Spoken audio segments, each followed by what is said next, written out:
Well, first up today, a night out for a cause that's near to my heart and Molly's. Hope Shining Blue, a Denim Day celebration, is a fun and uplifting event to honor the survivors of sexual assault and abuse. I think this is going to be our third straight year. Yeah, this will be 3. At least for doing this. Maryann Clesceri. Yes. Is that right? Okay. I've known her for so long, but I always say her name wrong. Your last name's still tough. She is the executive director, and Aaron Evans is a counselor at the Healing Center. Great to see both of you. Yeah, thanks for being here. Thank you so much. And I'm really happy to see you because our focus this morning is on male sexual abuse. And one of the things that Tiff and I have learned from doing this event, because you know it's a fashion show, there are male survivors who are also part of this wonderful event. And it's important to include them because they're very often also victims of sexual assault and abuse. So thank you so much for being here. Let's talk a little bit about this event and what's happening at Hope Shining Blue. The tickets sell out fast, so if you want to come and join Tiff and me, they go fast. How are you guys doing on ticket sales, and can people still get them? Ticket sales are going really well.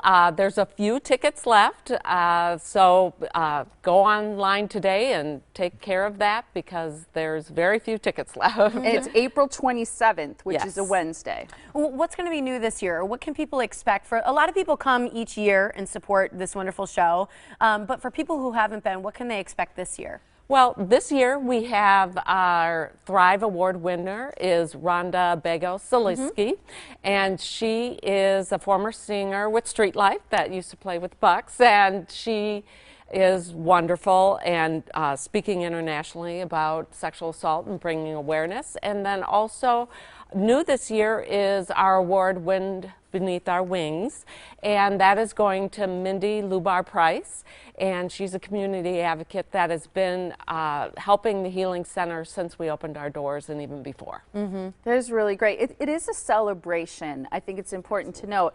And one of the things, I mean, Tiffany and I are always like tears in our eyes because the people who are part of this fashion show kind of tell their story in a video testimony. And then I remember Sean last year, we met him and then he was on the show. Then they walk the runway and they kind of lead their group's fashion show, and it's just so emotional but also very positive.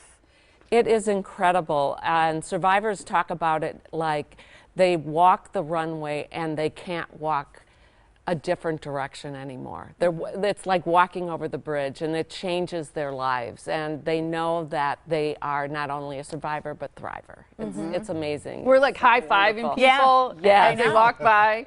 Yeah, and I think an event with this sort of topic can easily be uncomfortable for people, you know, because if I think sexual assault and abuse is a topic that's just so nerve-wracking to talk about sometimes.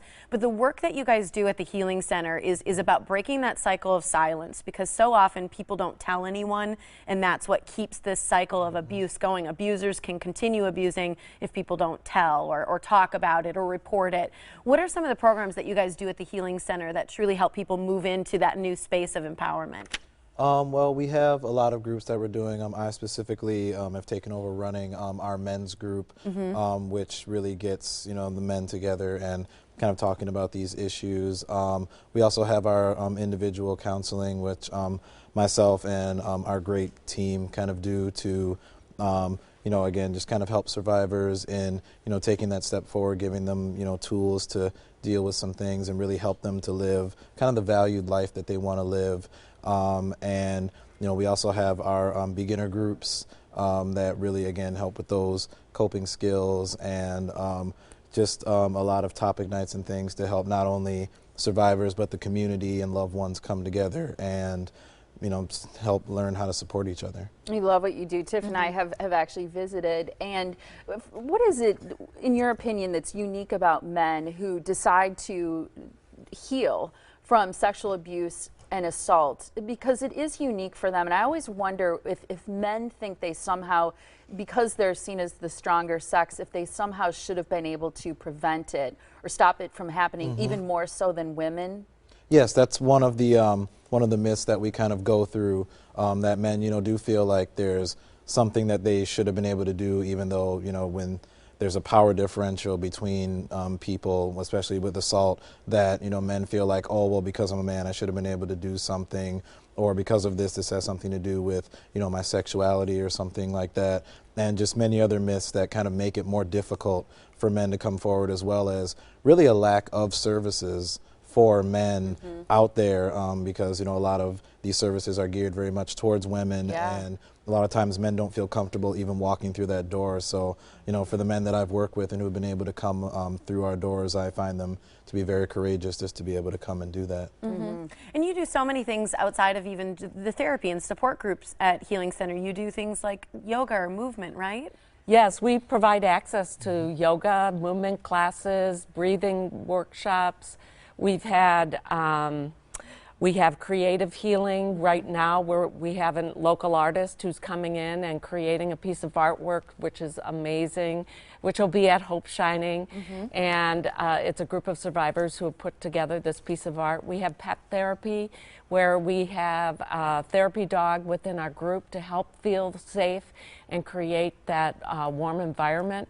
Those are some of the really unique things that we're doing right now. Well, we love the work that you do. We love this event. This is one thing we commit to like a year in advance because we love it. And tickets are selling quickly, not surprisingly, because you put together an incredible celebration. It's happening Wednesday night, April 27th at Turner Hall. Tiff and I will be there. We look forward to it. You can go to aurora.org/denim day to find out more about tickets and this wonderful event, and even if you can't attend, how you can support this great cause. Thanks for being here. Thank you. Good to see you both.